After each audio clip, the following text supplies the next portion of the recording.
Please get ready for dictation of exercise 9 and 10 from May 2023 issue of the Progressive magazine. It is on budget and taxation. 5 seconds to go. Start. Sir, after every 7 years or 10 years, you put the burden on the working class. Now, that is exactly what we are doing. To meet our deficit, we are borrowing money externally and internally, and internal borrowings will hit only the poor man. What do we do today? Today, we can raise funds. We issue the public sector bonds, the government bonds, the IDBI bonds, etc. get subscribed immediately, but the interest and the repayment can only be at the cost of the common man. Now, another interesting point here is this: have we exhausted all the means? Suppose this is the problem, this is the expenditure of the country. Let us also assume that what the finance minister has done his best to curb expenditure. But in spite of that, if this is the minimum expenditure and that is the revenue, what is the best way to curb the deficit? Sir, in the Western countries, in America, in England, in Western Europe, etc., the government expenditure goes up every year, and it will go up every year in every country because salaries and other expenses go up. But in those countries, it is made up by increased revenue because the private sector is also making more profits and they are getting more by way of taxes from these people. Now, in the socialist countries or the communist countries, there is no private sector.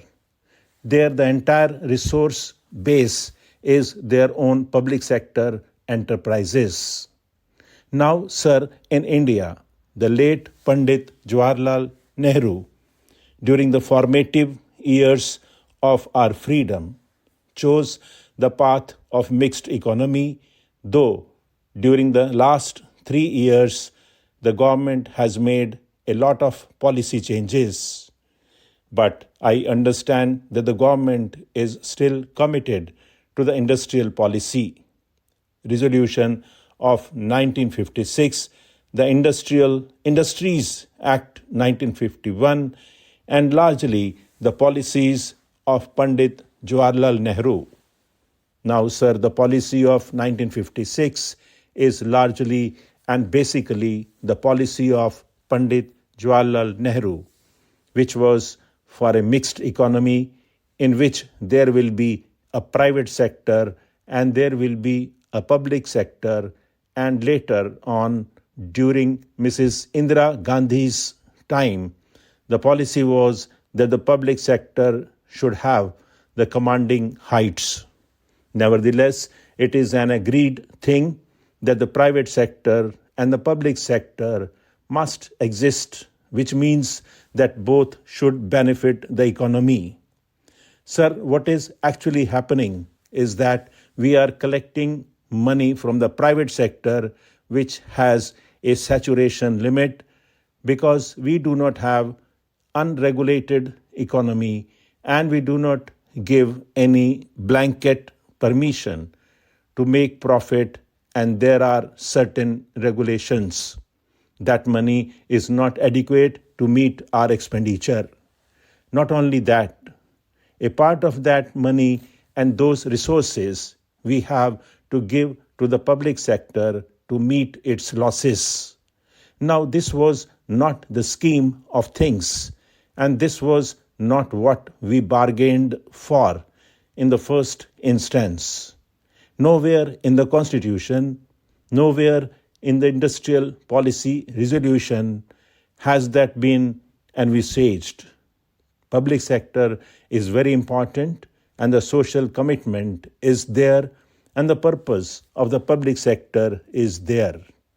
Sir, I can understand that if you run schools or hospitals or medical centers, there can be a deficit. But nobody said that there should be deficits in a steel making unit or in a cloth making unit. That is not the way to run a welfare state, and that could not have been the scheme envisaged by Pandit Jawaharlal Nehru. So, sir, I submit that the correct and the proper way to meet this deficit is to increase our accruals from the public sector undertakings. Here, sir, I want to refer to the long-term fiscal policy announced by the government in December 1985. Now, the first question that arises is whether this policy is still followed in the absence of the government saying that the policy is no more valid or announcing any other policy or a new policy. This policy is very much valid because this is a policy for 3 years, and one of the postulates of that policy is that the taxation rates would not be changed for 3 years. When there is a demand for the reduction of rates or for any other change, the Finance Ministry says that the long-term fiscal policy prohibits it and that they stand committed to it. I think this policy has been there from December 1985, or was it from December 1986 when it was announced? Anyway, it was announced for 3 years.